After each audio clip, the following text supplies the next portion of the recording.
At least 30 Palestinians have been killed and more than 90 others have been injured in airstrikes by the Israeli forces on Gaza since the 9th of May.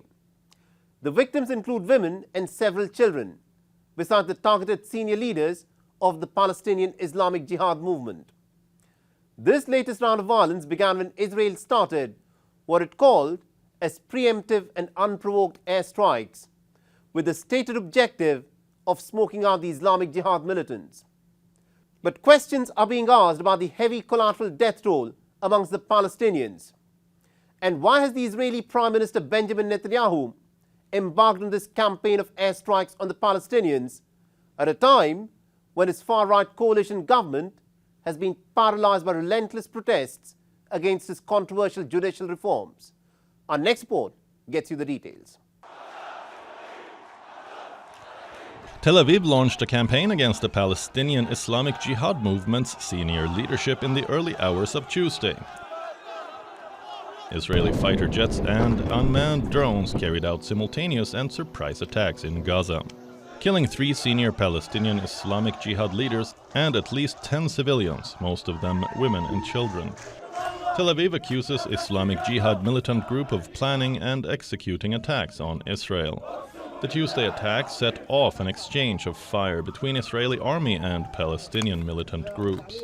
Palestinian Islamic Jihad, the second largest armed group in Gaza after the ruling Islamist Hamas, has reportedly fired over 800 rockets, some deep into Israel. In these retaliatory rocket strikes, one person in the central Israeli city of Rehovot was killed on Thursday, and at least 2 others were reportedly injured.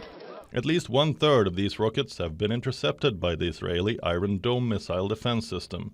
On Thursday, 2 more senior Islamic Jihad leaders, Ali Ghali, commander of a rocket launch unit, and his deputy Ahmed Abu Deka, were killed in these Israeli airstrikes. Israeli army claimed to have fired at 191 targets across Gaza on Thursday itself. Earlier this morning, we eliminated the commander of the Islamic Jihad missile division in Gaza. Now, an hour ago, we eliminated his deputy as well. As I have already said, anyone who attacks us risks their life, and also anyone who replaces them. We are in the middle of the campaign, both offensive and defensive. This latest escalation is the worst flare-up in violence since last August, when 49 Palestinians were killed in a 3-day escalation. No Israeli casualty was reported in that flare-up. Fearing the worst, most of the shops in Gaza remain shuttered and the streets deserted. Israeli military aircraft circled the besieged coastal enclave where several buildings lay in ruins. International community has called for an immediate comprehensive ceasefire.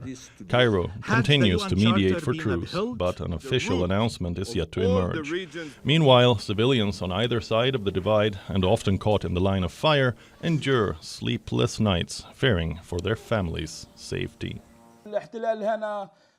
The occupation here shells the streets, the houses, public places. The shelling and sounds of explosions we hear because of the Israeli strikes has caused a state of terror and fear among children. My children fear going to the bathroom now, fear going to the shop. I would ask my son to go buy something from the shop and he would tell me he is afraid that the Jews will shell again. They have shelled little kids and have no mercy on anyone.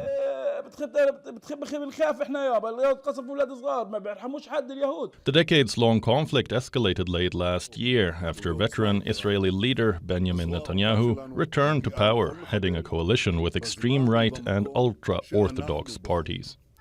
Israel has also been convulsed by its biggest domestic political crisis in decades, as mass protests have flared up against plans to reform the justice system. This judicial overhaul is being spearheaded by Netanyahu, who, interestingly, is himself facing corruption charges in court. Could this recent flare-up be a diversionary tactic on Netanyahu's part to deflect attention from the massive protests against his government?